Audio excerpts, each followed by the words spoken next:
Hi, welcome on Easy Learning. This is Chandan Jha. Now we are going to cover the next unit of BEG 107 from Block 1. In this unit, we'll be knowing about some one act plays, like it is given the proposal, Riders to the Sea, Lithuania, the New Hangman, the Two Executioners, or the Jew story.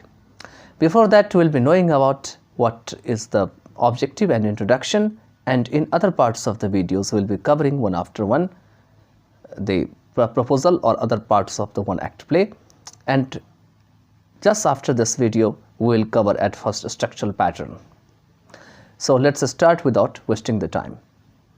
So start from objectives as usual. तो objectives हम देखते हैं कि आखिर में क्या दे रखे हैं इसमें.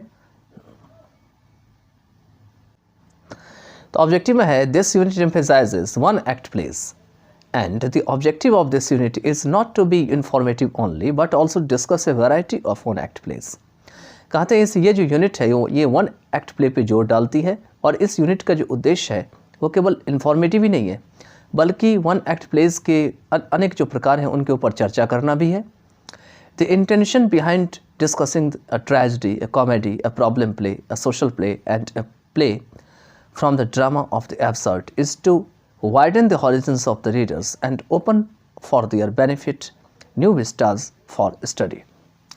कहते हैं ये जो इंटेंशन है, इरादा है इसके पीछे डिस्कस करने का, खास करके tragedy, comedy, problem play, social play, और एक प्ले है जो कि ड्रामा ऑफ द एब्सर्ड है.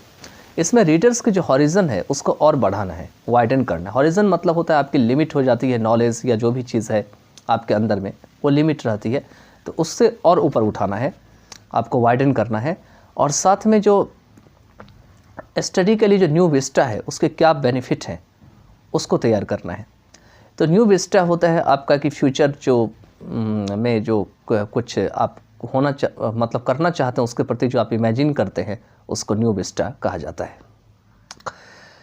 The unit clearly demarcates distinction between a full length play and one act play and the importance of the latter in the earlier and present times. कहते हैं यह जो unit है ये साफ तौर से जो फुल लेंथ प्ले है और वन एक्ट प्ले है उसके बीच जो भेद है उसको अलग अलग करती है, डिमार्केट करती है. डिमार्केट मतलब सीमा बना देना, अलग अलग कर देना.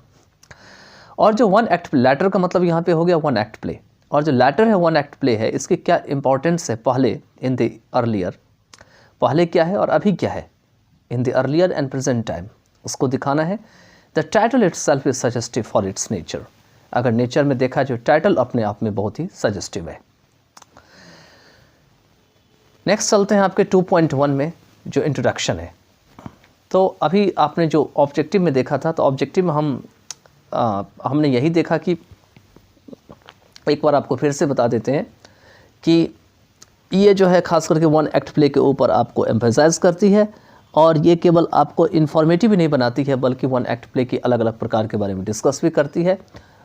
इसके पीछे जो इंटेंशन होता है डिस्कस करने का, tragedy, comedy, problem play, social play और प्ले का जो ड्रामा और एब्सर्ड से लिया जाता है वह रीडर की हॉरिजन को जो है वाइड करना और ऊपर उठाना, और जो स्टडी के लिए जो न्यू विस्टा है उनकी बेनिफिट के लिए रास्ता तैयार करना. यह यूनिट खास करके फुल लेंथ प्ले और वन एक्ट प्ले के बीच जो डिस्टिंक्शन है उसको अलग अलग करती है, डिमार्केट करती है, और बाद में जो वन एक्ट प्ले है उसके इंपॉर्टेंस को बताती है. पहले और अभी के समय में जो टाइटल है अपने आप में इस नेचर में सजेस्टिव है. नेक्स्ट दे रखे हैं 2.1 में इंट्रोडक्शन में, in the history of the drama there have been many shorts unified dramatic works which may probably be called one act plays. कहते हैं अगर ड्रामा के इतिहास देखा जाए तो इसमें बहुत सारे जो है शॉर्ट यूनिफाइड ड्रामेटिक वर्क्स हैं जो कि सही तरीके से वन एक्ट प्लेस कहे जा सकते हैं. But the term is usually reserved for those written since the late 19th century. लेकिन ये शब्द जो है खास करके वहाँ पे सुरक्षित हो जाती है जो राइटिंग आपको 19th सेंचुरी के लेट से लिखी गई है. Interest in the genre grew as part of the development of the modern experimental theatre. कहते हैं ये जो लिटरेचर के जो इंटरेस्ट है या genre है उसमें जो ये आपका इंटरेस्ट है वो कब जगा, तो मॉडर्न डेवलपमेंट के हिस्सा के साथ जगा, साथ में एक्सपेरिमेंटल थिएटर के साथ जगा. A drama consisting of one act is the dramatic equivalent of the short story.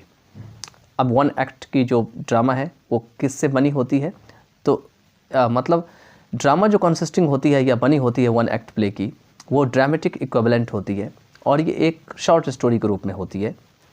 Before 1890 one act plays were used chiefly in vaudeville programme और as curtain raisers for the important play of the evening. 1890 से पहले one act play का use जो है मुख्य रूप से वॉडविल programme में किया जाता है। ये वॉडविल क्या है, तो 18 और 19 सेंचुरी के बीच में जो आपके जितने भी चीज़ें होती थी उसमें जो म्यूज़िक का यूज़ किया जाता था, आर्ट का यूज़ किया जाता था, तो उसमें वॉडविल का नाम लिया जाता है। तो वॉडविल प्रोग्राम में या कर्टन रेजर के रूप में यूज़ किया जाता था इम्पॉर्टेंट प्ले के लिए, खास करके शाम के समय में। The little theatre movement gave a boost to the one act plays, और लिटिल थिएटर मूवमेंट ने वन एक्ट प्ले की जो बूस्ट है उसको तैयार किया। Important dramatists who have written one act plays are Beckett, O'Neill, Chekhov, Synge, Shaw, Albee and Arable।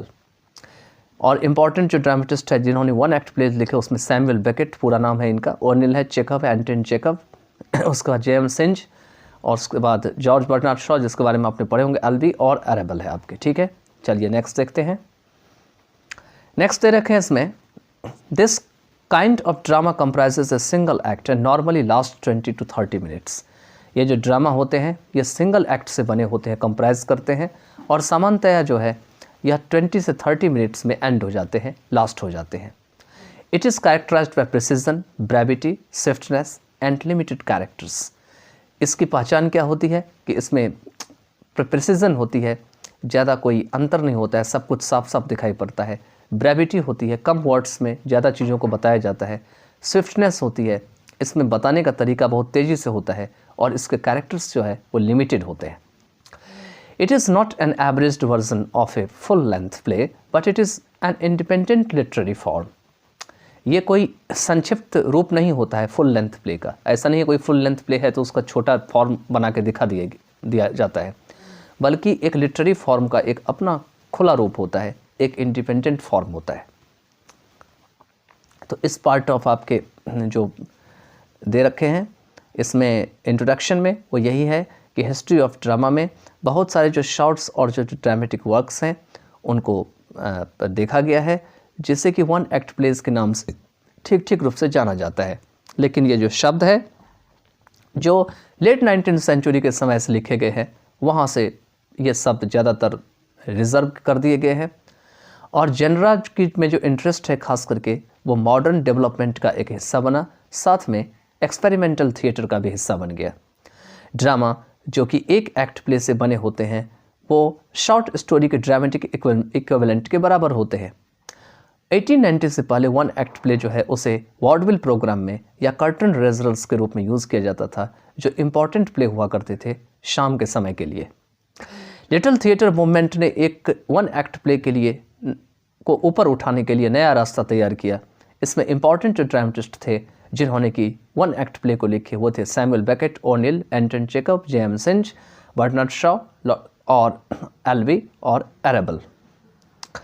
इसके बाद है ये जो काइंड ऑफ ड्रामा है, इसमें एक ही एक्ट जो है से बने होते हैं और सामान्यतः 20 से 30 मिनट में ये समाप्त हो जाते हैं, 20 से 30 मिनट में।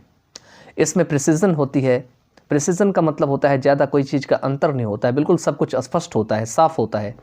ठीक है, ना तो 1 मिनट आगे ना तो 1 मिनट पीछे होती है। ब्रेविटी, कम शब्दों का इस्तेमाल होता है। स्विफ्टनेस मतलब जल्दीबाजी में हर एक चीज़ को समाप्त किया जाता है, और इसके कैरेक्टर जो है सीमित होते हैं, ज़्यादा कैरेक्टर इसमें नहीं होते हैं। आगे ये भी कहते हैं कि ये फुल लेंथ का कोई एवरेज्ड वर्जन नहीं होता है, बल्कि अपने आप में एक लिटरेरी फॉर्म का एक खुला रूप होता है।